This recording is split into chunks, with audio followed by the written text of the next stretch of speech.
Good morning, everyone. Welcome to the Self-Love Show. This is Trish Wright, and I will be your only person today due to some miscommunication on my end. So I'm going to totally acknowledge that. I'll tell you all about it in a minute. And I want to just give a little sprinkle of love and wonder and just gratitude out to my co-host Dawn Light for just her being her. So let's just out there. And if you don't know, we have a YouTube channel. So I'm just going to post that in now. It's an easy way to follow this show and find all the shows that you can find. Just because we have so much content, you can find whatever show that you're looking for in whatever theme you're looking for in something that you need right now. So let me type that in. So today I just want to talk a little bit about self-empathy and some of the conversations that I've been hearing around some of the things that, I just want to clear some stuff up. So here's the YouTube channel. And so, and if you can, typing in some of your comments and questions, because it's always so much more fun to engage as a solo person teaching or sharing. It's significantly just more fun that way. So why self-empathy is critical for relating securely. And where I want to start here is, I don't believe, I do not carry the belief that you have to love yourself before you can be loved.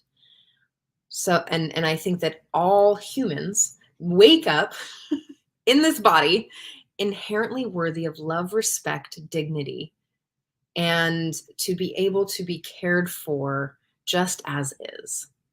So we wake up that way.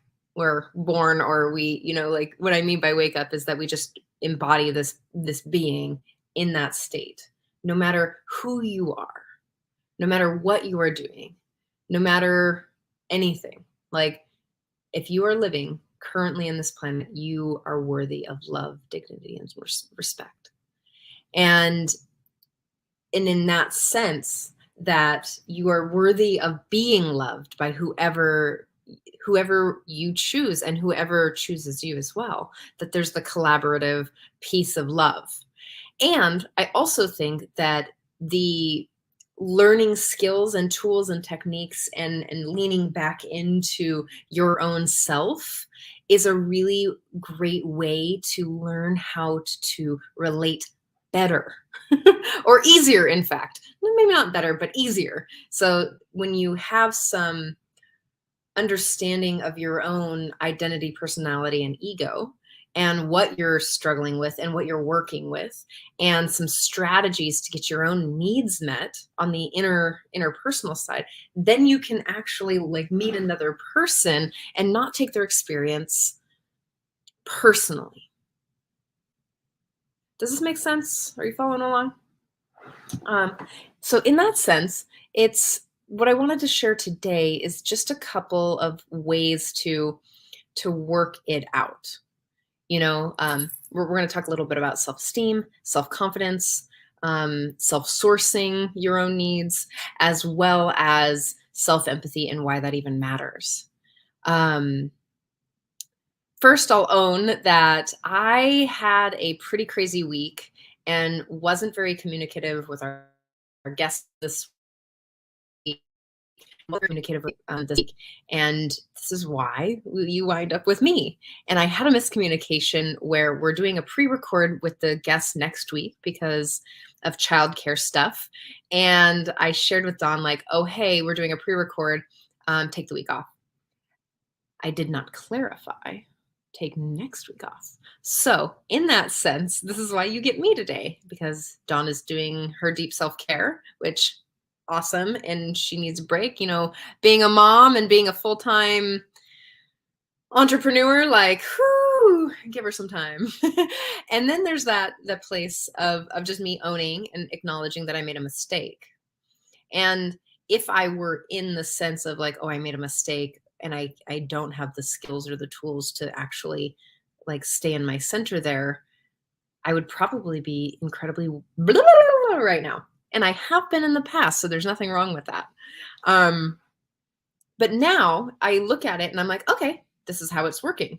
How can I show up the best way that I can right now? Show up fully, completely here right now, even when everything is happening. And I'm also feeling fairly calm and centered in my body because I know I've got this. And I know you got me. And I know I've got you. So let's kind of come back to this topic. And I'll tell you a little bit about how I'm going to slow down because I'm excited and caffeinated. And I'm going to tell you how this showed up in my life for a long time. I was constantly seeking outward approval and validation. That was a big thing for me.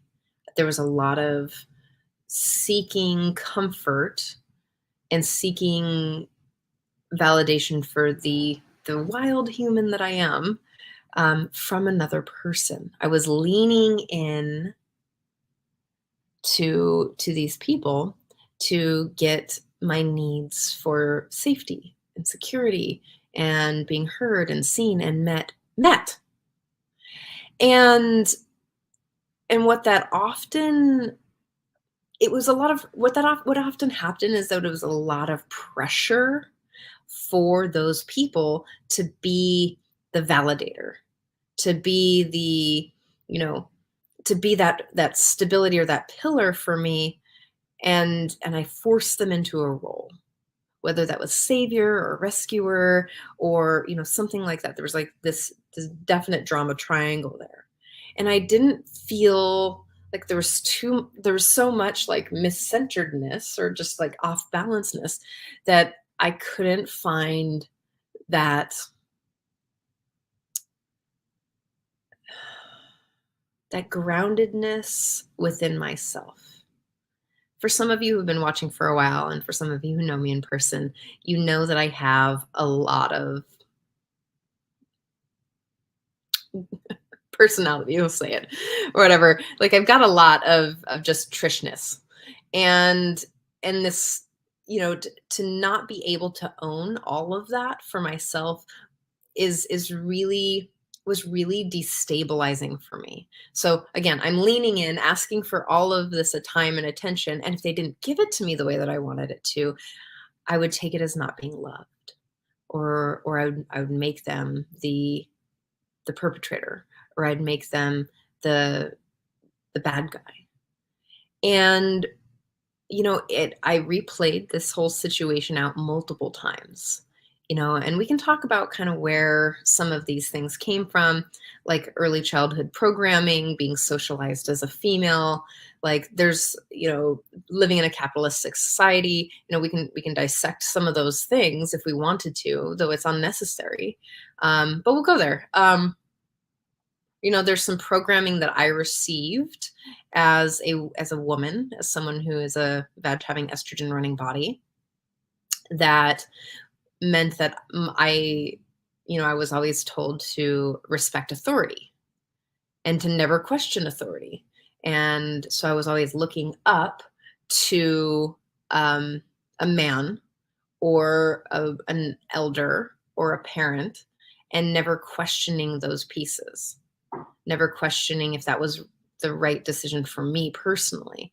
And there was a lot of places where I couldn't, like, as the person that I am, it was hard for me to behave in the way that is acceptable or wanted. So, there's the behaviors that are socialized as women. So this is what you do. You show up and you look pretty and you look cute and you're slightly meek. You're kind of submissive. You're referring to the man and his wants and needs. You're a caregiver. Like I bought into all of that without ever really knowing that was something I didn't have to do. You wear cute things, you do these things. And then there was the places of, some trying to find myself in a split family where different rules for different families. One family, I could cut my hair. Another family, I couldn't. One family, I could dye my hair. Another family, I couldn't. And so it was like finding my center and my groundedness stuck between two places. Your parents have beliefs and things that they want you to do. And you don't want to do them. So you do want to do them, or you learn strategies to get safety and connection and hugs and attention, and you start building your identity as a child around that. So some of these places is where I started, is to build my strategies to get my needs met. And a lot of my strategies were strategies of people pleasing, were strategies of contorting my wants and needs for another person. And there was also this other piece that love is sacrifice. So I don't know if anybody else out there has this one, but I was taught that love is sacrifice, that I sacrifice or I contort or I bend for another person's will, because that's what people who love each other do. This is what we do for God, is that we sacrifice our lives for him. And that is what I did for a long time. And there was a lot of incongruence, or there was a lot of, it's called cognitive dissonance, where you hold two conflicting beliefs. And what happens on the inside is that it's really frictiony. I should do this, but I really want to do this. And my body and everything says this, and I'm still doing this. And some of these places are when we get caught up in relationships where we stay longer than it might feel safe or good or right to do. And this is also one of the pieces why I love teaching this specific tool.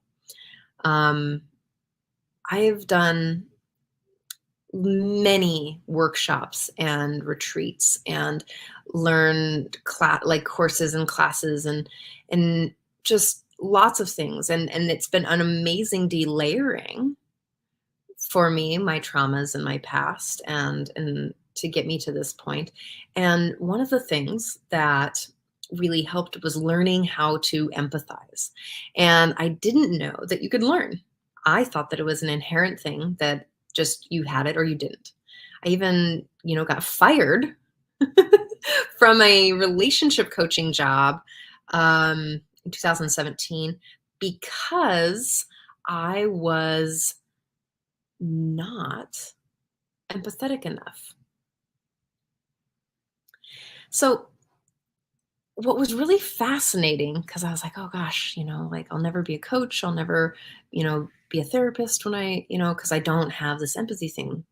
So I set off on figuring out what that looked like. How do you learn empathy? What is empathy? And so when I'm moving towards that, as I'm moving forward, because I'm like, wow, this is kind of a big issue. I'm breaking up in a big, huge, violent breakup with a person where both of us are deeply emotionally and physically abusive, very much not gentle or kind with each other. And I feel like a big POS. And this person is sharing with me, like, why do you still continue to do these things? Why do you hurt yourself like you do? And I was like, oh gosh, I don't know. I don't know why I guess in these positions. I don't know why I'm going back for more. And is anyone else resonating with these things? Like, have you ever gone back for more when you know it's not healthy?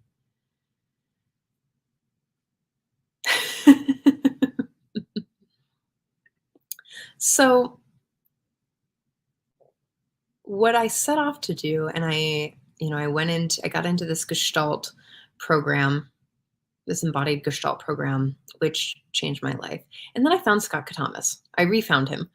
And he taught me, he invited me in during the pandemic to come in and to really walk with him in his course, Relationship Essentials. And what he taught me, one tool out of all of them, was just so profound. And it was the self-empathy tool, because I didn't realize that whatever judgments that I hold inside of me is something that I will also judge another person for. And it can go both ways. So if I have a judgment externally on someone else, that it's a belief or a value that I hold deep within me as well.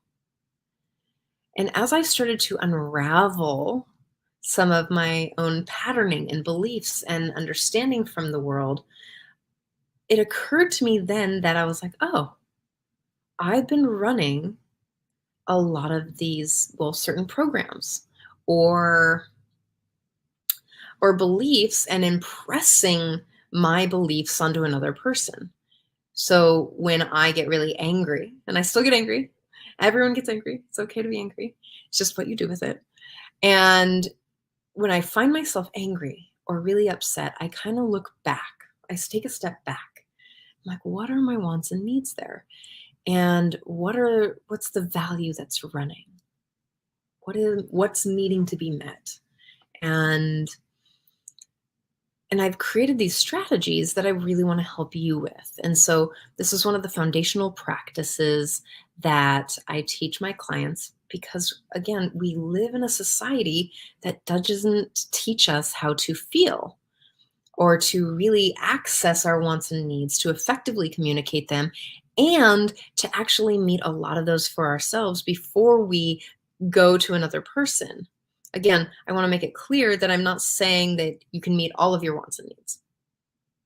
We're human beings, and we collective community that really, this is what we need, is like the co-regulation of other bodies in a more tribal setting or in a more community setting. This is how it's been working. We just now live in an individualistic society that teaches us that separation is what we want, and that this is how you build the dream. So in this way, when we live in a society that teaches us how to, that our worth is based on productivity and the value of our bank account and the items that we've accumulated, that it starts to sort of strip us of our humanity. I'm not saying like completely animalized, but it does take us away from what's true in our bodies, our feelings, our deep longings for what we desire, what we, what really resonates with our heart. And it makes our desires and our wants wrong. And so when you make these desires for what you want, like as a bad and wrong, then we start to find ourselves as bad and wrong, right? Is this resonating? And what we find when we start to kind of flip the script is that when you start seeing yourself as whole and complete, and when you start to validate your own feelings and start to find strategies to meet your own needs, or to find strategies to regulate your own nervous system, that you start aligning to your self-center, your self-honoring choices. And you start communicating more effectively, setting clearer boundaries, and being more compassionate and clear and loving. And we don't talk about this a lot, because again, we have these programs of like, love is sacrifice, or if I don't make his lunch every day, he won't love me. Or if I'm not referring to this person's opinion, I'm not being submissive, and they won't care for me or love me, or I won't get my needs met, right? So as we start to build our own resilience, both embodied and emotional, it builds the spiritual resilience as well. So when I'm like, oh, like, huh, I'm really upset right now, or I'm really flustered, and I speak to myself kindly, and I speak to myself with compassion, or when I honor the fact that I'm hurting, knowing that other people are hurting probably too, that's when I start to be able to really humanize or accept the fact that I have the vast capacity of human experience, right? Um, and that might look like just something as simple as, oh wow, slowing down. Oh wow, you're hurting right now.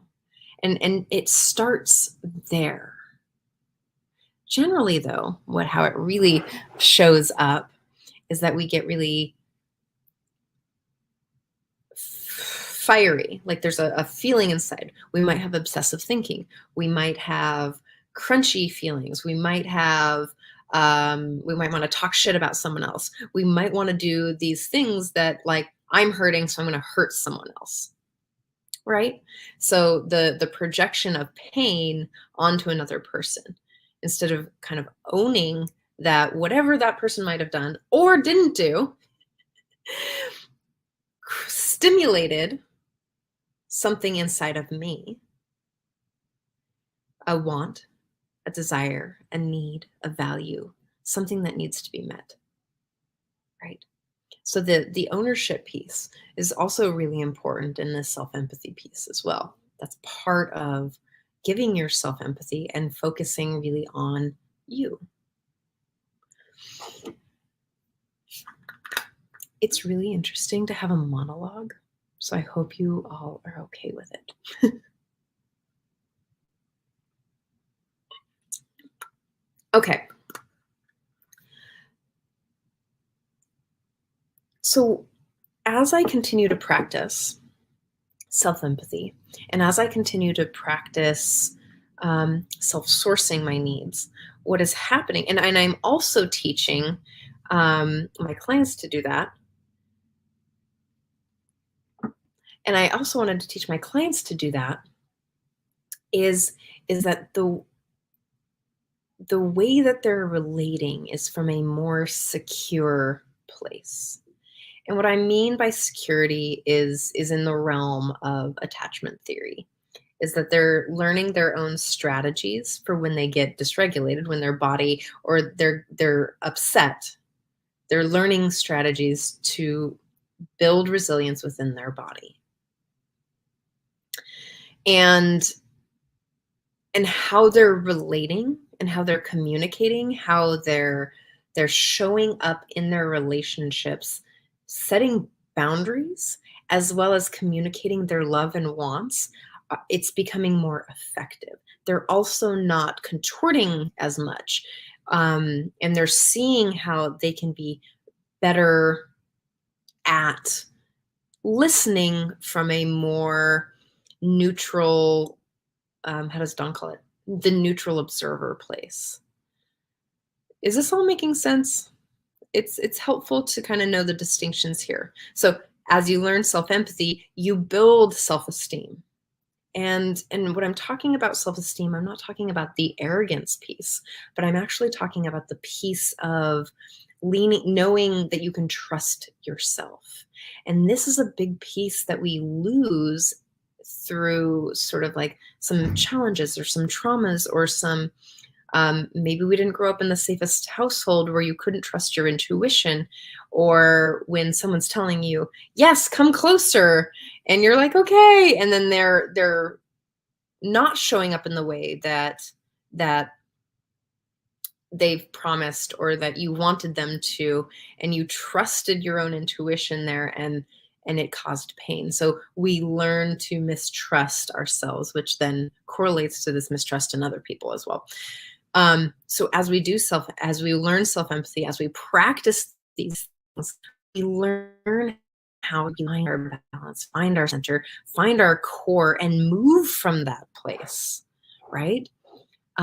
Which also allows us to be, significantly more compassionate and loving towards other people. And it creates more inner spaciousness so that you can be like, oh, wow, this person is having this experience and they're sharing this with me. How do I stay in my center and be able to hold them more?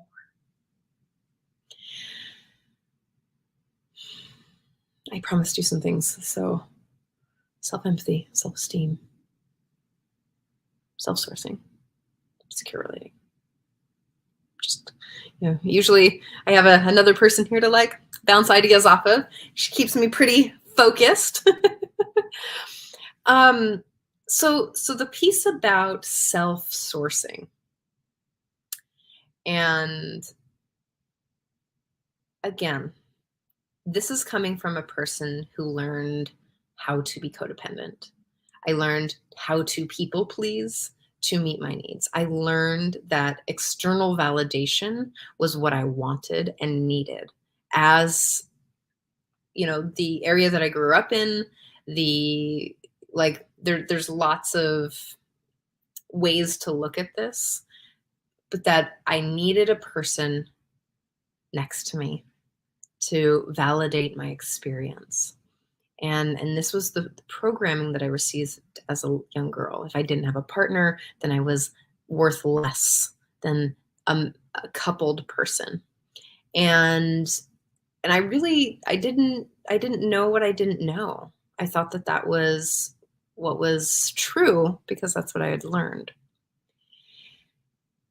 So I was constantly thinking that my value would increase if I was next to another human, and that love was an external experience. I don't know if anyone relates to this, but this is how it lived for me. And I would lean in and I would ask for my needs to be met. That might be cuddling or emotional validation, or I was seeking safety. I don't know about you all, but I sought safety in so many people. They weren't able to give me safety because I really needed to at least cultivate a feeling of I have me, and I own me, and I honor me, and I can lean back into my beliefs, even if they're wrong, that I have a core that is me. And again, this doesn't necessarily mean, like, I'm not saying like, oh, I don't hear anybody else's opinion and I don't have an opportunity to like use beginner's mind and change, but I also know that I have me. Like I got you, girl. Got you. Like you can lean back. Whatever happens, I've got you. And so when I learned the self-empathy tool, I was able to really grasp the fact that I could cultivate skills for myself, that I could meet my own needs, or a lot of them, without the external necessity for someone else.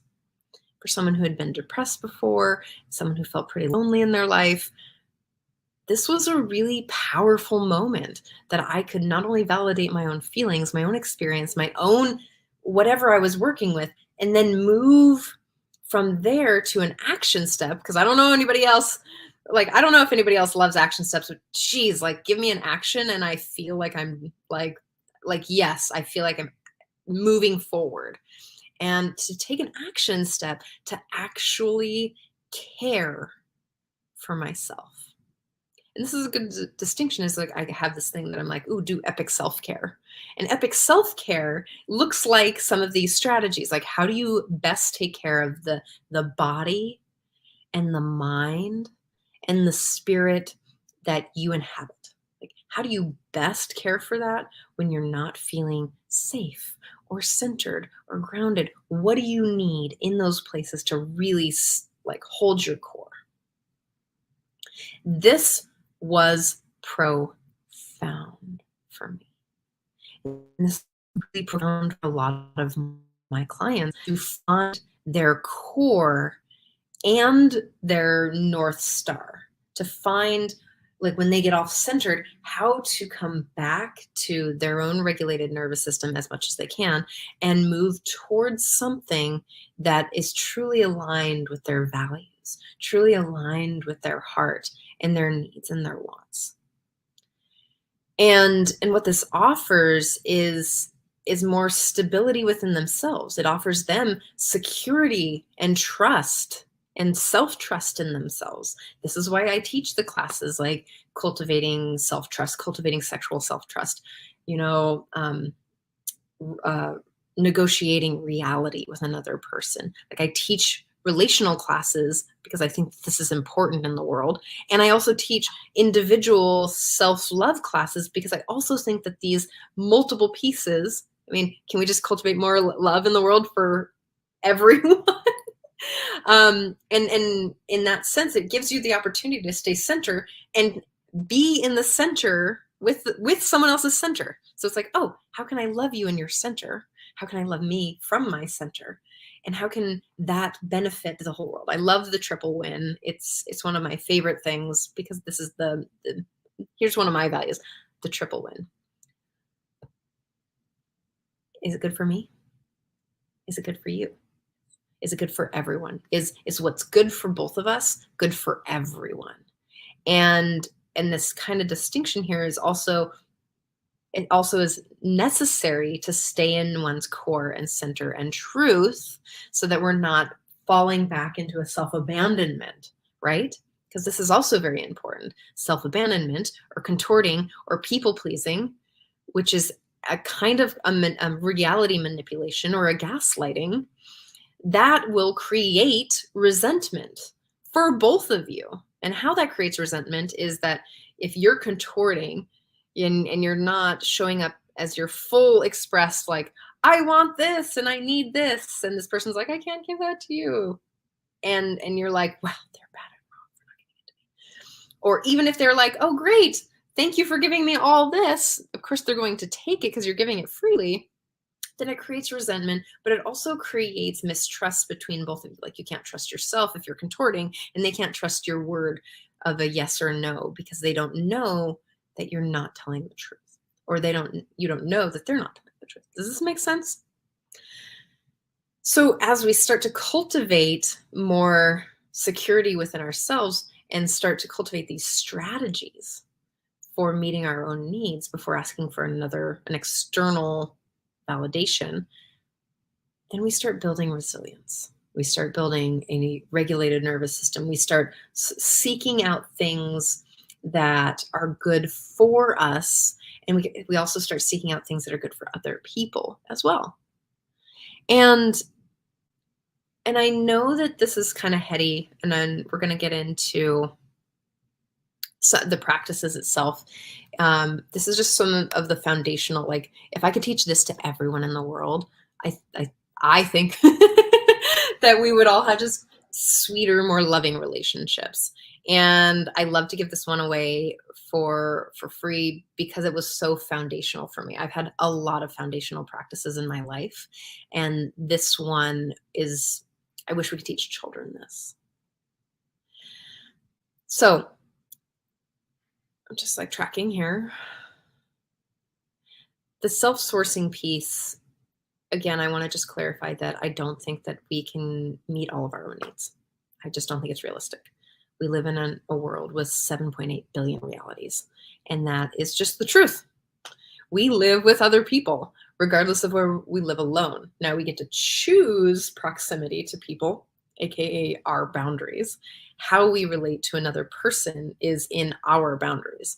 Boundaries are, I'm not going to share a boundary like, you need to do this. Well, I don't have control over the other person, but what I do have control over most of the time is how I behave, how I interact, and how I react.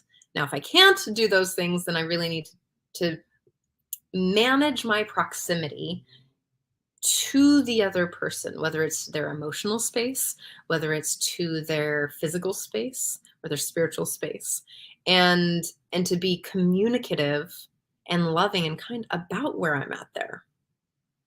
So again, boundaries, when you start to eyes and to learn to source, and your self-esteem gets better, you're not seeking outward expression as much or outward validation as much, and you're starting to trust yourself more about what your purpose and how attuned you are or how aligned you are with your values, and that your center becomes more stable, and you're able to set more clear, loving, less reactive boundaries. And so as we move into the practice now, it's very simple. And I'm going to see if I can pull up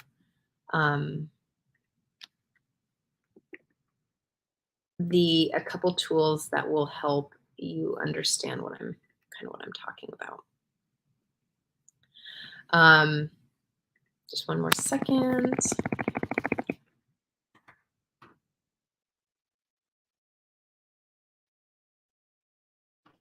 One second.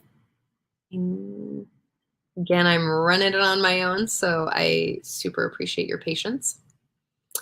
So there's just a few steps, and I'm going to go through this first because I know that sometimes many of us, including myself, have a hard time distinguishing emotions. So I'm going to talk about this first. I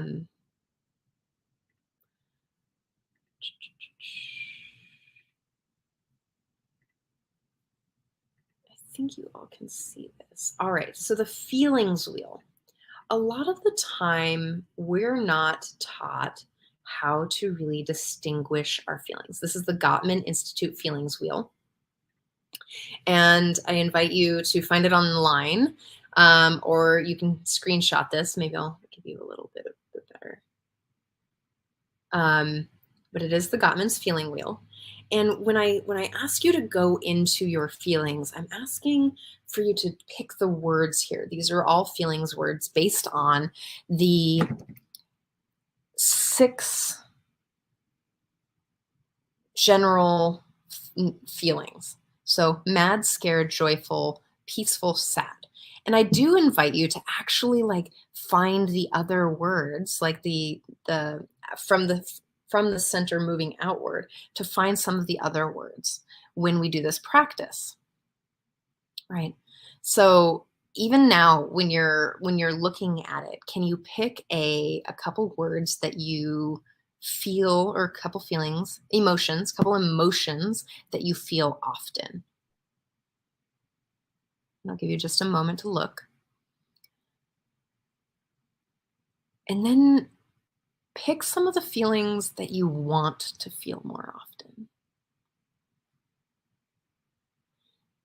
Sometimes it might be, I want to feel mad because I don't know about anybody else, but I stuffed my anger for 30 years because I was terrified to be angry, because I saw anger as hurtful. I saw anger as physical.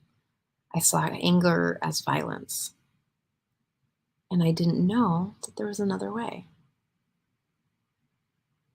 So if you are watching and you can see this, type in a couple feelings that you'd like to have more of, or a couple of, if you're feeling courageous, feelings that you do run a lot. So as I'm going to come back now, and then I'm going to talk a little bit about the universal human needs. So there's let's say every action, generally every action that we have is, as human beings, is a strategy to get some need met or a value met. And what I mean by that is that there's an inner driver, maybe even a subconscious or an unconscious driver of our behaviors towards or away from something. Here's a real life example. One of my big drivers is that I have a desire for connection, to stay in connection. Obviously, as a people pleaser, I want to stay in connection. And so from that place, I would find my strategies to get my needs met to stay in connection was to contort. My strategies were to people please. My strategies were to make sure someone's experience was so much better than mine so that I could get connection, to stay in connection and love. And part of that was deeply inauthentic and actually not true to what I wanted to do. Of course, I wanted to please them, but did I want to do some of the things that I've done? And I don't know if anyone else relates, but some aspects of it was sexual. Some aspects of it was what I would do. Sometimes I would go out and help someone at the expense of my life. And it was really just problematic and harmful for me. So again, we're coming back to the universal wants and needs, desires, and longings. And I'm going to go through this fairly fast because we're going to see this again. But if you were driven, think about your drivers, right?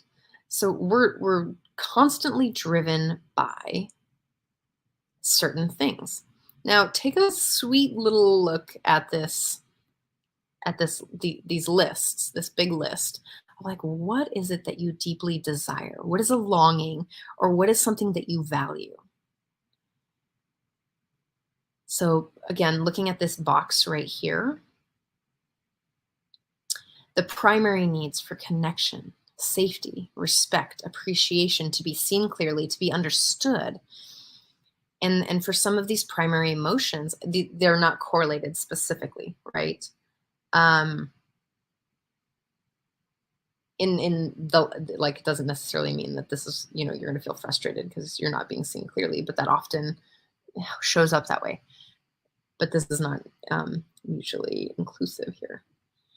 So take a look at the list. What are your top values, or what do you deeply desire right now? Do you desire independence or humor or play, to be seen, for kindness, for contribution? Do you feel the deep longing to be a contribution and you just don't know how? Are you feeling the desire to be in your dignity? Do you want honesty within your relationships? Are you feeling inauthentic and you desire authenticity? Is there something more deeply foundational, like I'm needing air and food and health and touch, and I'm deeply desiring water, I'm thirsty? Am I seeking stability and trust within my body and in my life? Like, take just a moment and then stop talking. And if you want, go ahead and type them in.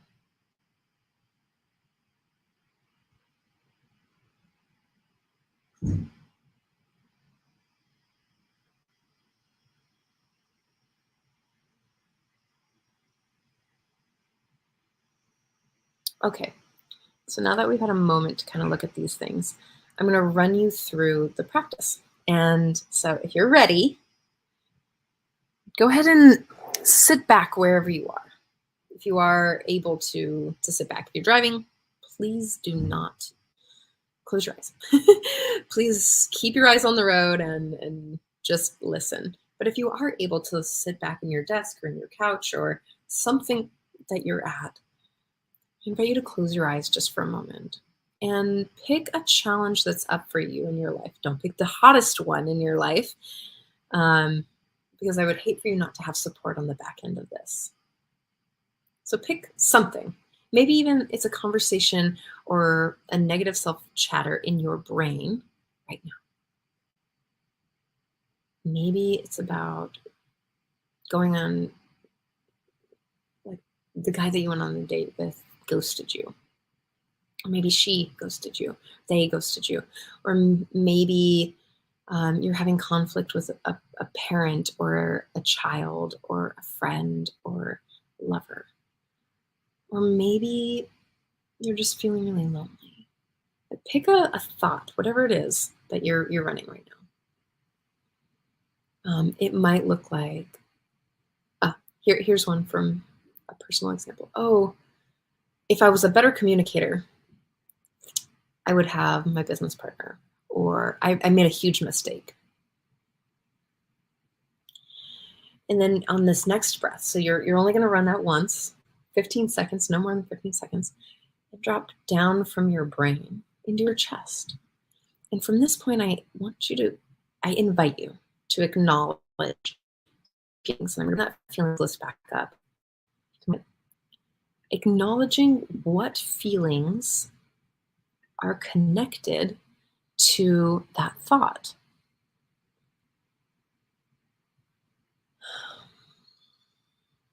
For me, it might be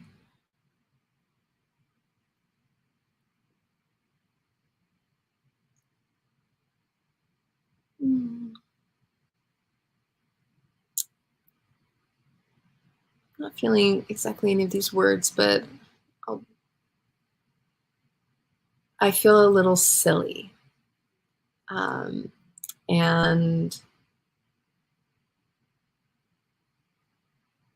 I feel a little pressure. Like, I like sensation. So if you want to name a sensation in your body too, that's really helpful. I feel a little pressure in my chest right here, and a little butterfly. Nervous. I feel a little nervous. And so and I invite you to actually say the feeling out loud, the emotion or sensation out loud. Say it out loud. Actually validate this for you. Wow, I feel the pressure in my chest and I feel nervous. I feel some tingles in my stomach. And then from here, I'm going to invite you to drop down into your stomach, into your solar plexus. And because these feelings are telling you something, what is under the feeling?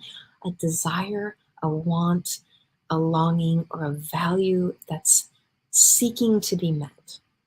So under the feeling of nervous, of the pressure,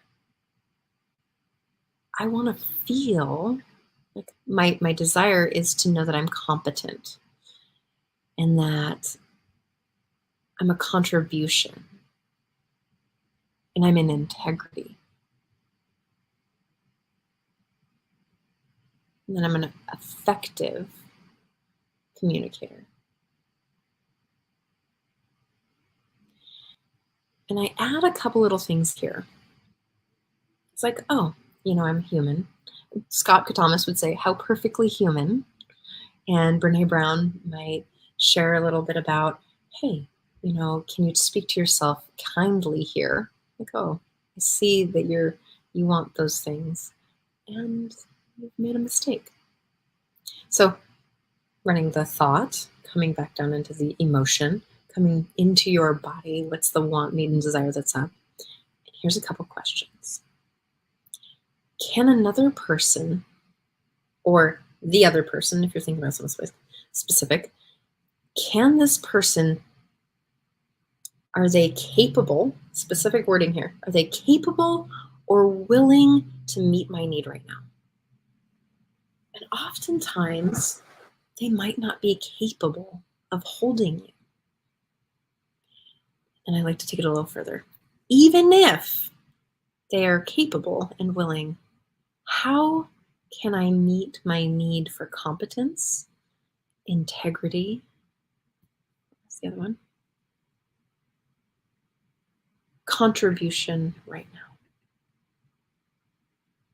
How can I come back into integrity? And this is a languaging, that doesn't make sense for a lot of people. This is a languaging that I like to use around my integrity is a way of movement. So how can I come back into my integrity? And what are those strategies? So now that you know what you want, it could be for joy, it could be any of those things on the list. What are, and I invite you, if you can right now, think about or write down, what are 3 strategies that you can do to meet your needs for connection, for joy, for competence, for integrity? And like what I'm going to do, and I've already done this already, is that I reached out to everyone involved in this and I took full responsibility and I said, this is what happened and I can own that. And this is what it looks like. And this is what I'll do. And this is how I won't, this is how I will choose to not do this in the future. That's coming back into integrity. And I plan on doing the things to hold my word. And I trust that I will, because I'm not making agreements that I can't. Another strategy, like what are strategies to get your needs met for connection? And I know some people are like, how do you meet that? So you've heard me say it maybe once, maybe a few hundred times, depending on how many times you've watched this show, is that when I feel, if I reject, you're disconnected, I feel you not connecting or you're not connected, that place, who's feeling the disconnect? I'm feeling the disconnect. So the disconnect is literally happening within me. Though, don't get me wrong, I could be intuiting that this person is, but I'm going to take full responsibility and accountability for where I'm at. So if I'm feeling the disconnect, then what strategies am I going to build and practices that I'm going to build to lean back into my integrity, to my core, to my stability? And some of those might look like one of my strategies for personal connection is to get quiet, to journal, to do the self-empathy tool, to really seek out calming my nervous system, embodiment practices, dance, breath work, actually taking time, again, epic self-care, which looks like exercise, eating. Like there are ways that I come back into connection with my mind, my body, and my spirit that are for me. It's where I feel aligned with me and connected to me so that I know that I can choose to show up in my truth, my honest, radical truth. Radical, not brutal. Radical is that I'm still choosing to find ways to be compassionate and loving in the way that I share my little truth. And that's for me some of my strategies. What are your strategies? Reach out after the show. I would love to hear more of your strategies for connection and belonging. Because a lot of the time we have the stories that we don't belong. And maybe a strategy for belonging is to reach out to another person. Right? So this is where we start to learn how to self-source. And when we start to be able to lean back into our own resources or our own sourcing, then we get to lean back and we say, okay, I'm feeling destabilized right now. I really want this person's attention. And how can I honor myself? Again, self-honoring choices. I think I mentioned it a little earlier. Self-honoring choices are those that are in alignment with my value.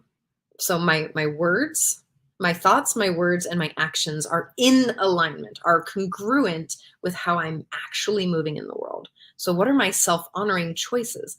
This does not mean that I'm selfish or choosing to behave in a manner that's not what I said I was going to do, or I'm not communicating about those things. Like I'm actually like, oh, I know I said this and I can't do that, but I can do this later. And, there's a way to stay in integrity and change your mind. So finding these ways to find connection with self, finding the ways to find stability within self and cultivate your life in self-honoring choices with consideration of others. So again, I'm just going to run the strategy again, or run the tool again. The self-empathy tool is running the thought, the judgment, the negative, even the happy feelings. Like I do this all the time. I do this with all the feelings, everything that's coming up. I'm like, oh, let's just practice this. Run the thought for no more than 15 seconds. Drop into your chest, vocally, verbally acknowledge the sensations that are happening inside of your body as well as the emotions. Dropping into your chest, or into your chest, into your solar plexus. What are the wants, desires, needs, and values that are surfacing these feelings and thoughts? Again, it runs the ways, right? And then from there, even if another person can meet these needs for me, how can I meet these needs for myself before I ask for the validation or to get them met from another person? And what also happens when you start practicing this, it's a phenomenon, is that you expand your capacity for understanding what someone wants and needs. And now, in fact, I don't ever come to a partner and say, that thing you did, it made me murmur. I just cut all of the interpersonal like head drama out, and I say, I really am longing for connection. I'm longing for connection. My value for safety is up. And this is what I've done. I've taken a bath. I've listened to the meditation that centers and calms me. I've also written down some of the things that I want. I've held myself, I've exercised. And when you lean back, it was really like I felt really scared and sad. So I'm wondering if there's a way that we can find connection together from this. And see, and it's that place that we take out the drama of the argument, or the he said, she said, or the they said, and we start to actually cultivate this connection place from our wants, needs, and values. And we get to share and validate our feelings without the heady drama, which also expands your capacity for compassion for another person. Because when you can hold your own self in like, oh gosh, you're angry again. I see that you're angry because your need for safety wasn't met or to be heard. It's very common to get angry or frustrated when you're not heard. I see you.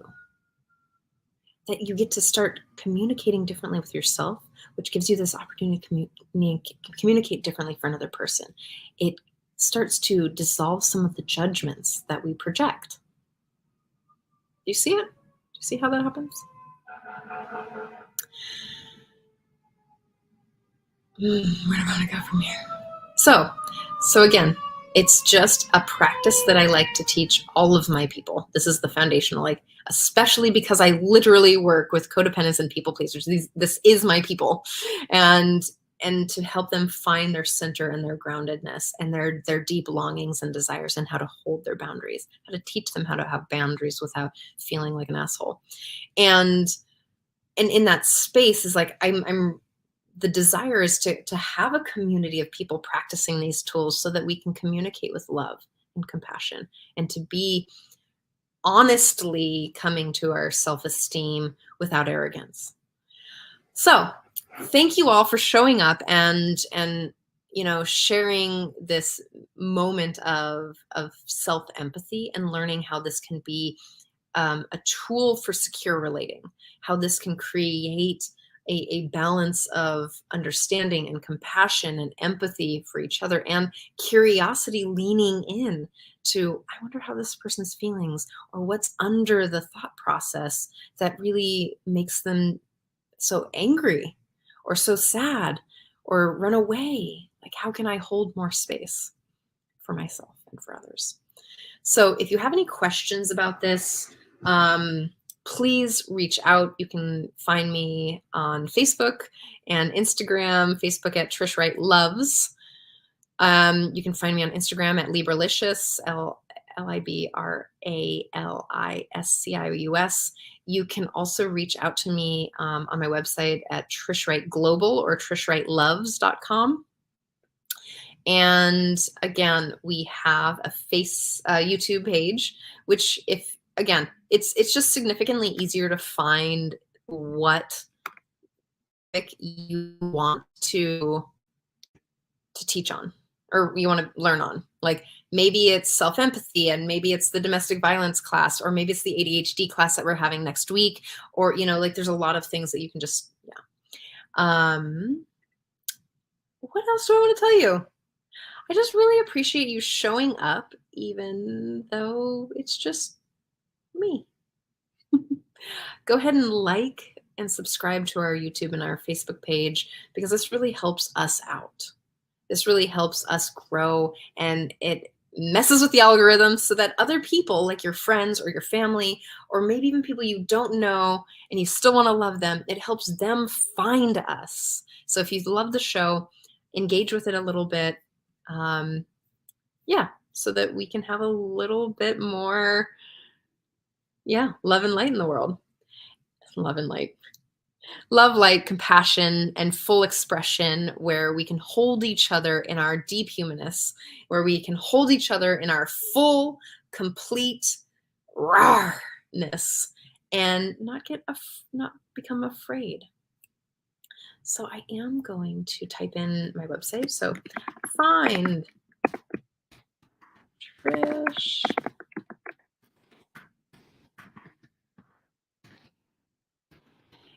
If you have any questions about my work as a codependency coach, please reach out as well.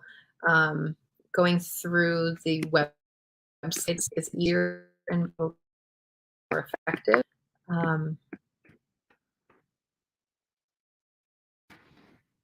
There you go. I'd like to give a big shout out to Sign Network and Scott Catamas, Love Coach Academy, and Global Peace Tribe for really supporting us, investing in us, sharing their love and their wisdom and their mentorship, because without them, we wouldn't be here. Come on next week. We have an amazing show with a woman named Camden, and it's going to be on ADHD, some strategies to help work it out there. And love you all. Have a wonderful week.